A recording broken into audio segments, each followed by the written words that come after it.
Hi everyone, welcome back to your channel life with Joanna. ഇന്ന് നമ്മൾ പരിചയപ്പെടുന്നത് ജോയന്നയുടെ കുറച്ച് കൂട്ടുകാരെയാണ്. ജോയന്ന എൻ്റെ വീട്ടിൽ പോകുമ്പോൾ ഭയങ്കര ഹാപ്പിയാണ്, വേറൊന്നും കൊണ്ടല്ല. ജോയന്നയുടെ ഫ്രണ്ട്സ് എന്ന് പറയുന്നത് തൊട്ടടുത്ത വീട്ടിലെ ആദിച്ചേട്ടായിയാണ്. ഇതിൽ യൂണിഫോം ഇട്ടിരിക്കുന്നതാണ് ആദിച്ചേട്ടായി, ബാക്കിയൊക്കെ തൊട്ടടുത്തുള്ള വീട്ടിലെ കുട്ടികളാണ്. പിന്നെ ജോയന്ന ഇന്ന് ആദിച്ചേട്ടായി സ്കൂളിൽ പോകുന്ന നോക്കി നിൽക്കുകയാണ്. സ്കൂളിൽ പോയിട്ട് വരുന്നത് വരെ പുള്ളിക്കാരത്തിക്ക് ഒരു എന്താ പറയുക, കുറച്ച് ബുദ്ധിമുട്ടാണ്. അവനെ കാണുമ്പോൾ ഭയങ്കര സന്തോഷമാണ്. അവനുള്ള സമയത്ത് കുറച്ചും കൂടി ഹാപ്പി ആയിരിക്കും.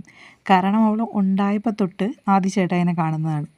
തൊട്ടടുത്ത വീടാണ്. അവൻ മിക്കപ്പോഴും ആ സമയത്താണ്, ജനുവരിയിലാണ് ഉണ്ടായത്. അപ്പം മാർച്ച് ഏപ്രിലൊക്കെ നല്ല ലീവായിരുന്ന സമയത്ത് മുഴുവനും ഞങ്ങൾ വീട്ടിലുണ്ടായിരുന്നു.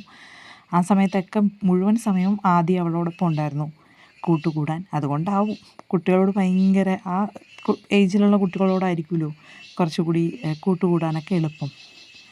പിന്നെ അവളുടെ വേറൊരു കൂട്ടുകാരിയാണ് വീഡിയോയിലുള്ളത്, എൻ്റെ അമ്മ. 60 വയസ്സ് കഴിഞ്ഞ് എൻ്റെ അമ്മ ഇപ്പോൾ 6 മാസക്കാരിയെ പോലെയാണ് പെരുമാറുന്നതൊക്കെ. കാരണം കുറച്ച് എന്താ പറയുക, കുറച്ച് കുട്ടിത്തമായി തുടങ്ങിയിരിക്കുന്നു.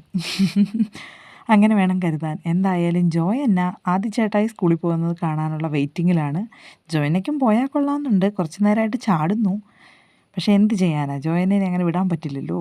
ജോയന്നയ്ക്ക് ആകാംക്ഷയോടെ നോക്കിയിരിക്കുക. ബസ് കാണുന്നത് വലിയ ഇഷ്ടമാണ്.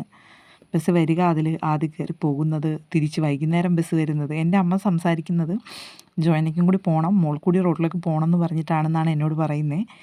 ഞാൻ ജോയന്നയ്ക്ക് ബസ് കാണിച്ചു കൊടുക്കുക. ജോയന്ന ഇനി ആദിച്ചേട്ടായി സ്കൂളിൽ പോകുന്നത് നോക്കിയിരിക്കും. വൈകുന്നേരം ഈ കറക്റ്റ് സമയമാകുമ്പോൾ ഞങ്ങൾ ഇറങ്ങി മുറ്റത്തിരിക്കും കുഞ്ഞ് വരുന്നത് കാണാനായിട്ട്. അവനെന്തായാലും നേരെ വീട്ടിലേക്ക് പോകും, ബാഗ് അവിടെ വെക്കും, നേരെ റിട്ടേൺ തിരിച്ച് ഇങ്ങോട്ട് തന്നെ കയറി വരും. കാരണം ഇവിടെയാണല്ലോ കൂട്ടുകൂടാൻ ആളുള്ളത്. എന്തായാലും അടുത്ത വീഡിയോ കാണും വരെ bye bye from life with ജോയന്ന.